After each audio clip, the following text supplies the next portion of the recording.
సబాష్.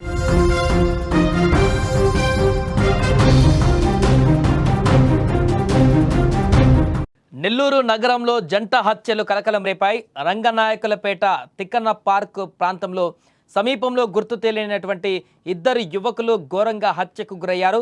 ఉదయం అటుగా వెళ్తున్నటువంటి స్థానికులు మృతదేహాలను చూశారు. వెంటనే వారు పోలీసులకు సమాచారం ఇచ్చారు. సమాచారం అందుకున్నటువంటి పోలీసులు సంఘటనా స్థలానికి చేరుకున్నారు. క్రైమ్ స్పాట్ను పరిశీలించారు. ఇద్దరు యువకులను దుండగులు అతి కిరాతకంగా కర్రలతో కొట్టి చంపినట్లుగా పోలీసులు ప్రాథమికంగా నిర్ధారించారు. ఇక హత్య చేసి ఆ తర్వాత పెన్నా నది కాలువలోకి పడేసినట్లుగా భావిస్తున్నారు. ఇక సంఘటనా స్థలంలో విరిగినటువంటి కర్రలు, రక్తపు మరకలను కూడా పోలీసులు అక్కడ గుర్తించినట్టుగా తెలుస్తుంది. ఈ జంట హత్యల వెనుక ఉన్నటువంటి కారణాలపైన పోలీసులు అనేక కోణాలలో దర్యాప్తు చేస్తున్నారు. ముఖ్యంగా గ్రూప్ల మధ్య పాత కక్షలే ఈ ఘోరానికి దారితీసి ఉండవచ్చని పోలీసులు అనుమానిస్తున్నారు.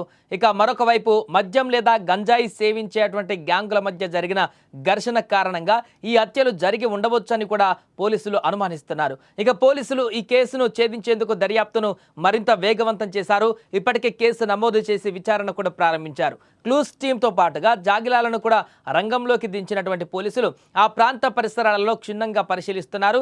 ప్రస్తుతం మృతులు ఎవరు, వారి నేపథ్యం ఏంటి అనే వివరాలను కూడా తెలుసుకునేందుకు పోలీసులు ప్రయత్నిస్తున్నారు. పోస్టుమార్టం నిమిత్తం మృతదేహాలను జీజీహెచ్కు తరలించారు. ఇక అక్కడ సీసీ కెమెరాలను కూడా పరిశీలిస్తున్నారు. నియర్ బై ఉన్నటువంటి అన్ని సీసీ కెమెరాలను కూడా పరిశీలిస్తున్నారు.